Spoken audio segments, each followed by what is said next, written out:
Suasana berbeda terlihat di Kawan Tuli Coffee dan Space, Jalan Ronggowarsito nomor 16, Solo. Di sini, barista dan pramusajinya adalah penyandang disabilitas tuli. Mereka melayani dengan senyum, bahasa isyarat, dan segelas kopi hangat. Kafe ini bukan sekadar tempat nongkrong, tapi juga ruang magang dan pemberdayaan bagi teman tuli untuk masuk ke dunia industri kopi, lewat interaksi sederhana saat memesan kopi. Halo, nama saya Florentino, saya adalah PIC dari Kawan Tuli Coffee and Space. Ya, sebenarnya tempat ini bukan kafe, tapi adalah suatu wadah bagi teman-teman tuli untuk bisa exercise dan juga growing sebagai barista. Kapan berdirinya? Kalau misalnya tempat ini itu baru soft opening sekitar 14 hari. Jadi kita bahkan belum grand opening. Nanti untuk tanggal grand openingnya masih dalam proses.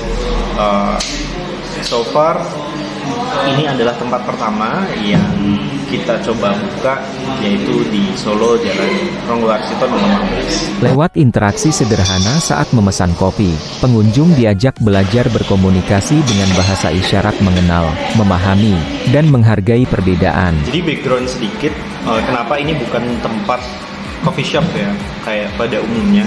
Karena awalnya kita itu funded dari British Council, dan pelatihan yang kita adakan itu sebenarnya dari awal itu funded dari British Council, dan kita ada beberapa tahap dari pelatihan tahap pertama, lalu tahap kedua, lalu ada pelatihan intensif juga gitu. Tapi selama progres pelatihan, kami menemukan bahwa teman-teman tuli itu belum ada wadah gitu. Mereka menanyakan kepada kami waktu itu dari representatif dari British Council dan juga project Kawan Tuli yang funded by British Council itu, apakah pelatihan berhenti sampai sini saja? Apakah tidak ada kelanjutannya? Gitu.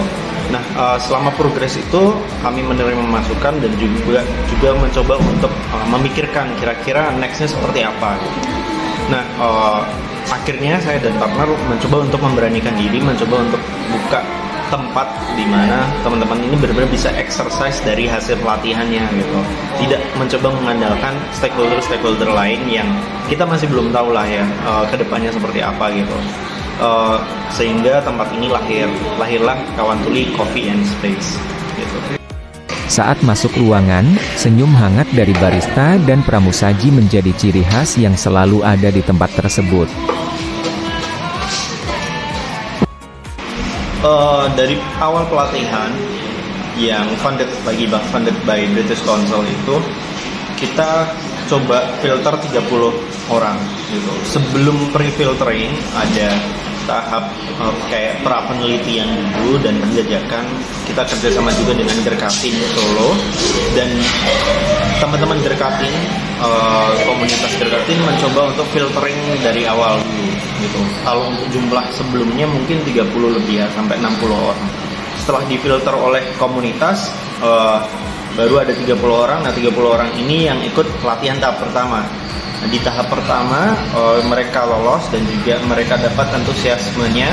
Lalu di tahap kedua lanjut ke tahap kedua, dan di tahap kedua akhirnya lolos 6 orang yang magang untuk coba growing di Kawan Tuli Coffee and Space.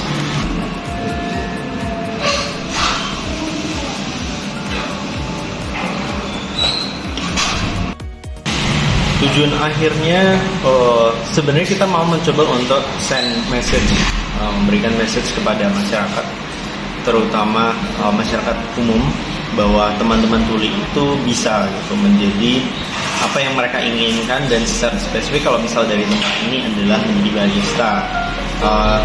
Lalu yang kedua, ada tujuan yang lainnya adalah experience. Jadi masyarakat umum juga memiliki experience dan juga koneksi terhadap teman-teman tuli, dan sebaliknya. Jadi experience yang kita coba provide dari tempat ini adalah experience dua sisi, antara teman tuli dan juga experience dari orang-orang umum.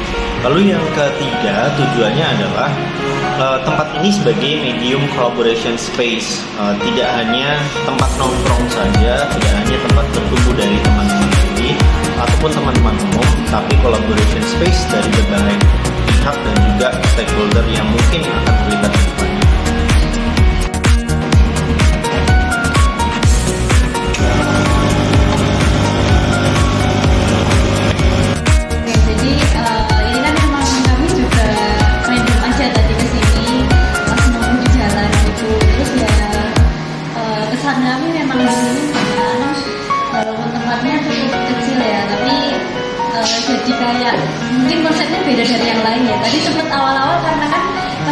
tahu ternyata seperti ini kondisinya. Jadi awal-awalnya juga sempet kayak, oh ternyata memang